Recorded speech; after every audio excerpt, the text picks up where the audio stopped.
আমি আর রাহুল এবারে সরস্বতী পুজোর অঞ্জলি দিয়েছিলাম নালন্দাতে। বেলা 12:30টাতে রাহুল আমার বাড়িতে চলে এসেছিল। তারপর দুই বন্ধু মিলে চলে গিয়েছিলাম নালন্দাতে। ওখানে গিয়ে স্যার সহ পুরনো বন্ধুদের সঙ্গে দেখা হয়েছিল। মাতৃ প্রতিমাটা ছিল ভারী মিষ্টি। বাচ্চারা সবাই মিলে পুজোর জোগাড়জান্তি করেছে। একে একে সবাই আসতে শুরু করেছিল। দেখলাম নিখিলও এসেছে। অনেকদিন পর নালন্দাতে এসে আবারও ক্লাস 11-12-এর পুরনো স্মৃতিগুলো জেগে উঠেছিল। তারপর আমরা অঞ্জলি দিয়েছিলাম। পুরোহিত মশাই নালন্দারই ছাত্র। পুজোর পর স্যার সবাইকে একে একে মিষ্টি দিয়েছিল। বন্ধুরা মিলে গল্প করার পর একে একে সবাই মিষ্টি খেয়ে নিয়েছিল।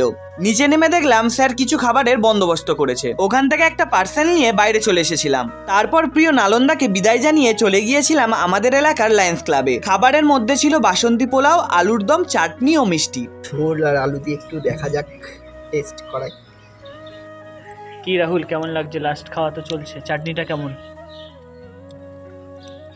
দারুণ, আমসত্ত্ব এবং খেজুরের চাটনি জমে যাচ্ছে।